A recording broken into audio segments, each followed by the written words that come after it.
So the dollar is exploding higher. Is the milkshake theory playing out? What is the milkshake theory for those listening that don't know? Based on the design of the monetary system, for better or worse, the U.S. dollar is the global reserve currency, and that's what the entire global monetary system is levered off of. So when things go bad, that becomes the currency or the safety haven that everybody flows to, whether they like it or not.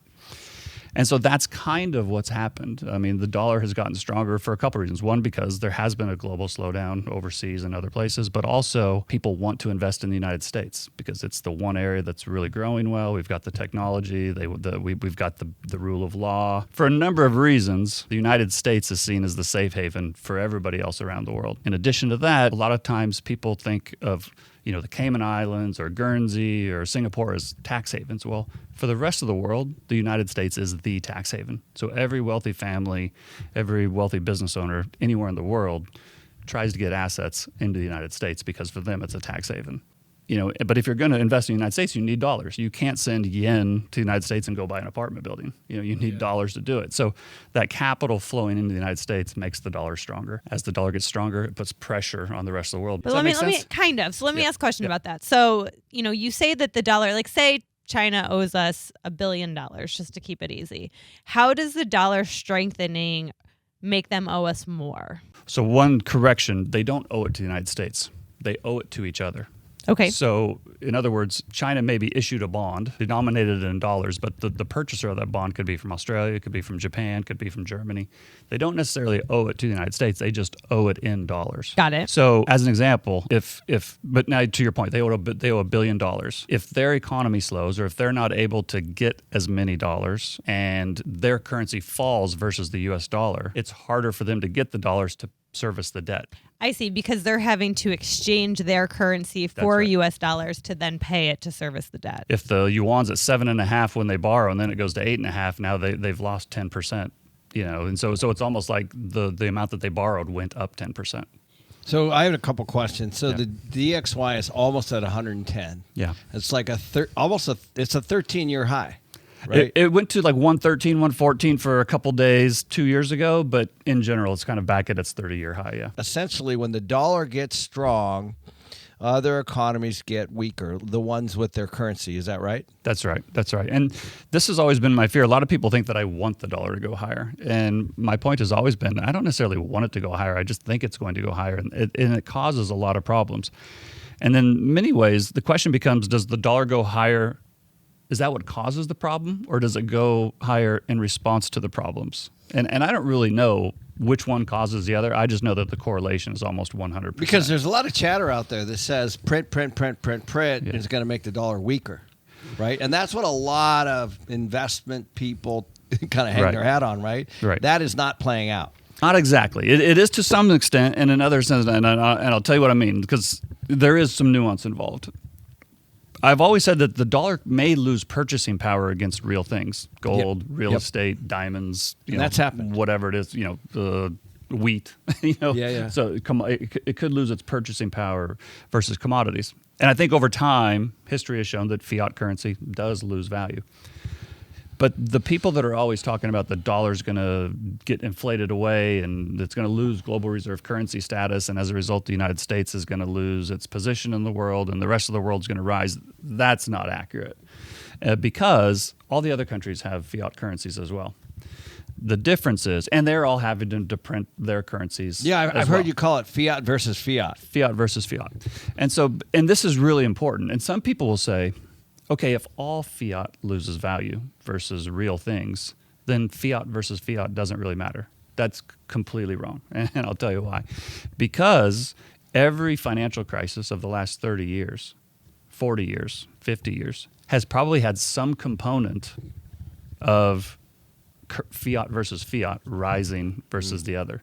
Whether it's I'll just give you an example. In the early 1990s, Mexico borrowed a lot in dollars, and then their economy slowed. People stopped investing in Mexico, and they couldn't service the dollar debt. And they called it the tequila crisis. I don't know if you remember that. Fiat versus fiat does matter, but the reason the U.S. has been able to get away with printing and printing and printing, and the dollar hasn't, or the DXY hasn't fallen versus other currencies, is because there's so much demand for the dollar outside the United States. Yeah. In other words, there's more demand for the dollar outside the United States than there is inside the United States.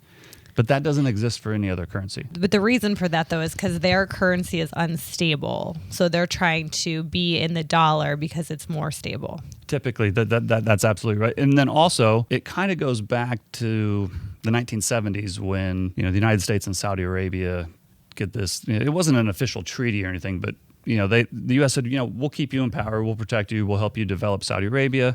This will be good for you, it'll be good for your people. In exchange, you agree only to sell oil in dollars. Right. Petrodollars. And so every economy needs energy to run on. And so every economy in the world needs oil.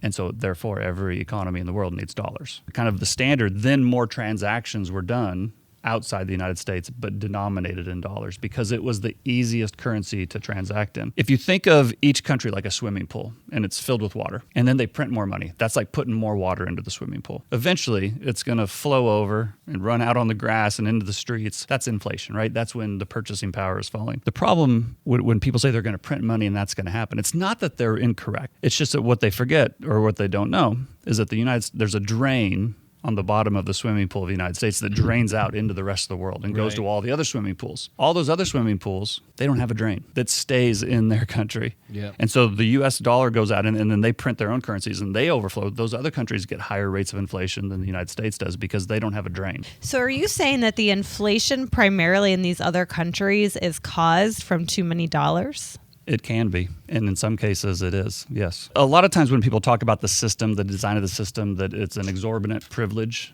for the United States, it's because we can export our inflation, because we can send the excess dollars outside the United States, and it causes inflation to flare up overseas in these other countries rather than domestically. And it causes that because, like, say, in China, people are getting dollars. They have more purchasing power in China, and that's why it causes that inflation? Well, a lot of times when capital flows overseas, a lot of times it'll go to the central bank. Okay. And then the central bank will exchange the dollars that have arrived in the central bank for local currency. I see. So that local currency in that market increases. That's what causes. And then it loses value and they get inflation. So this sounds like it's really good for the dollar to the person listening, but you make the argument that this is actually inevitably bad for the dollar. So can you explain that? Well, in the short term, it's good, right? Mm-hmm. And look at what's happened in the United States in the last couple of years. The stock market has gone through the roof. Asset prices have gone higher, and that's coincided with the dollar being higher as well, because the rest of the world wants to send their money into the United States. On some levels, that's a good thing. It's good for us right now. And it's good for people who have assets. It's not necessarily good for lower economic stratus, right? Yeah. Because the wealth inequality is expanding. Yeah. All things being equal, you would rather have capital flowing into your country than leaving. It's like a company. Do you want to only be sending money away? You want money to come in as well, right? So it's good on a relative basis. But if it gets too strong, if the dollar gets too strong, it will cause an international crisis. And then some of that blowback will happen on the United States as well. So I remember, obviously, I've been in the real estate game a long time. And whenever our dollar gets really strong, we get a lot of foreign investment. Yeah, and over the years, I've seen tremendous amount of foreign investment, and it does appear, because obviously they're in their own currencies, and they're like, I want to put my money where the currency, where the asset prices and the currency is strong. So is that where you kind of see? Do you think real estate's going to get pushed up even higher potentially? Well, this is one of the questions I have for you, actually. I actually do. But the point you're making is something that I've tried to explain to people as well. Is if you're a wealthy investor outside the United States and you have some excess capital to spend, the United States in many ways is a no-brainer to do it. So as an example, if they buy a building or a house or a stadium or whatever, they invest in the United States, and over the next 5 or 10 years, that asset prices rise. But also over that 5 or 10 years, the dollar rises 10 or 15% versus their local currency. Yeah. They're getting a turbocharge on their local dollars, right? And so also, not even just real estate. Let's say you live in Brazil and you've got an extra $1 million and you send it to your brokerage account in the United States and you buy T-bills with it. And the T-bill pays you 5%, but the real loses 5% that year. Yeah, you just made 10% for sitting in cash. Correct. Right? So before we jump right over that point. I think that's a huge point. What you're saying is, if you're sitting in Brazil with $1 million and all you do is move it to the U.S. and it's in a T-bill making 4%, and at the same time your currency in Brazil loses 4 or 5%, you've actually made 8 to 10%. Yeah, that's right. And when I was just in Medellin last week with George, friend George Gammon, and he had some people from around the world there, and there was a guy from Australia, and he was in the real estate business in Melbourne, and he told me that's exactly what he's doing. He buys T-bills, sits there, and the Australian dollar lost 5 or 6%. So he says, I'm making 10% for sitting in cash. So this is not just me just making this up. Like, this is real world people doing this. So this is precisely what you mean by the strength of the U.S. dollar. Yeah. Because what will happen is foreign capital will come into the U.S. and it potentially could drive asset prices higher. Yes. And I think ultimately that's the milkshake. What I always said when I first laid it out was that the milkshake, it has a number of different components to it. Number one, when I first started talking about this, interest rates were near zero. And in some parts of the world, they were negative. And I said, in the years ahead, interest rates will rise. And as interest rates rise, especially in the United States, that will pull capital into the United States because people already want to invest in the United States anyway. Now, if they can get paid 4% for sitting in a T-bill, it'll turbocharge that. But what I also said is, a lot of times when interest rates go up, that crushes the economy because the borrowing costs are higher. It slows things down economically, and you'll get a recession. But the point I made was that I thought because all the capital would be coming in the United States, it would go into asset prices. So I thought real estate would do okay. I'm not a real estate expert, but I thought real estate would do okay. I thought U.S. stocks would go much higher. Bond prices would fall because as interest rates go up, bond prices fall. Ultimately, something will happen, and I'm not smart enough to know whether they will reset it themselves or whether there'll be some kind of a crash that brings asset prices down, and then they'll have to reset it because that's what they did in 1985. They had this Plaza Accord where the dollar was at its high, and they reset it. They over the next couple of years, it went from I think 150 to 100 or something. So it devalued by like 30% over the next 2 or 3 years. All these other countries, they transact amongst themselves in dollars. It is the official world currency, right? Yep. In their own countries, they use their domestic currency, but amongst themselves, they use dollars. The way they get dollars, there's 2 ways they get dollars. They either trade the dollars they already have amongst themselves, or they loan new dollars into existence. Turkey extends a dollar loan to someone in Egypt, or Japan extends a dollar-based credit to a supplier in the Philippines. In a way, that's creating dollars out of thin air. That's fine as long as the economy keeps spinning. But when people stop spending and the economy comes to a standstill, all that debt needs to be serviced. There are no dollars to service the debt. That's when you start getting defaults. And when you start getting defaults, you get a credit contraction, which is the opposite of loaning new money into existence. Yeah. The other way that they can get dollars is if you bring the U.S. back into it. The U.S. buys goods from all over the world. So they import to the United States, we export our dollars. So we send dollars overseas. That's where they get it from. Well, guess who's president now? Tariffs will reduce the flow of dollars to the periphery.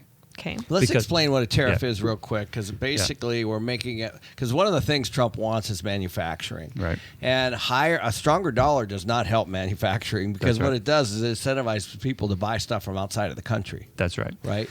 So I think there's 2 parts of this. I think he doesn't mind having a strong dollar, but I don't think he wants a super strong dollar. At least not once we have the manufacturing rebuilt. But here's the interesting thing. We don't have a lot of manufacturing right now. We have some, but he wants to have a lot more. For our manufacturing to compete globally, you kind of have to put some of them out of business. Yep. Right? With tariffs. So one of the ways you can do it is with tariffs. Another way is you can do it with a strong dollar. So my point is once you start exporting, you want a weaker dollar. But in the meantime, while you're rebuilding, you don't necessarily want a weak dollar. That's an interesting point. Because you want to keep your opponents under pressure. So they would need something, like if they were going to move away from the dollar or to convert this, essentially everyone would need something that everyone agreed upon. And you have options like cryptocurrency, like BRICS, different things, right? That are kind of trying to... Are those options? Well, but they're trying to be. They're trying to replace the dollar. They're doctor. absolutely trying to be. And the thing is that if everyone can agree on which one that is, then... possibly they could go to that route. So this is I'm actually glad you brought this up because that's a very astute observation, and you're absolutely right. The trick is getting everybody to agree. So if everybody agreed, this is what we're going to, and they did it on the exact same date, at the exact same time, and they already agreed who's going to distribute it, who's going to enforce it, who's going to, how it's going to operate, then it could potentially work. The problem is, I don't know if you've ever been in a meeting with more than 3 or 4 people. Right. Getting everybody to agree, well, right? Plus, what if Especially everyone countries. what if Right. everyone decides, hey, we're going to use bricks, but then bricks the value plummets, or to your point, like if you go first and then the value plummets and then somebody else is going 6 months later. And at the end of the day, part of the reason countries want to get away from the dollar is they want to be in control. Mm-hmm. So now the idea that they're going to go to some other thing, but they're still not going to be in control. Why go through all the pain and suffering if you're still not going to be in control? Right, because say it's bricks, well then Yeah. all of a sudden they're printing or Yeah. whatever. Yeah. And crypto would be a problem too, because as of now, there's only a certain amount of them, right? Like there's Right. only a certain amount of Bitcoin. And Right. the whole thing that makes Bitcoin work is there's only a certain amount. So if they say, okay, well, we're just going to extend it so everybody can get their loans in Bitcoin, that would defeat the purpose of Bitcoin, right? It could. But then the other thing is, in many ways, I'm kind of a hard money advocate. I wouldn't say I'm an advocate, but I'm very sympathetic to the whole hard money. And Bitcoin is hard money technically, Bitcoin right? technically Okay. is hard money. But the problem is that it doesn't have to, but it can inhibit growth. And the example I'll give is, and it's not always just, a lot of times fiat currency will say, well, fiat currency is for the wealthy who have assets. The lay person doesn't benefit from fiat currency. Well, there's actually a very good example that disproves that, and that is back in I think it was early 1900s, when a lot of farms were going bankrupt because there was not capital being extended. And farmers would have to turn in their farm to the bank. The bank was foreclosing. And the reason they were foreclosing is because they couldn't get any loans. And the reason they weren't getting any loans is because we were on a gold standard. And gold wasn't, expanding, and so they weren't expanding the money. And there was a famous cross of gold speech by a Congressman, William Jennings Bryan, where he says, "You will not, crucify mankind on a cross of gold." And his argument was that you need to get us off this gold standard. That this was a struggle between the idle holders of idle capital and the struggling masses who produce the wealth and pay the taxes of the country. You shall not crucify mankind upon a cross of gold. And you need to extend some credit. These farms are not bad farms. They're just in a liquidity crisis right now. If you could extend them credit for a year, 2 years, 3 years, they could get back on. So the point is while there's a lot of problems with fiat currency and there's a lot of, ills that kind of flow downstream from that, it's not 100% given that going to a restriction of credit is necessarily going to solve all these problems. That makes it Right, because the countries need the money and they need to extend the credit and they need to print. Thanks for being here, man. Thanks Thanks for for having being in Arizona. Cool. If you want an in-depth understanding of multifamily investing in just 40 minutes, this next video is for you. My partner and I, Ross, just walked through one of our properties where we share actual tips and strategies that you can use yourself with how we buy and invest in real estate.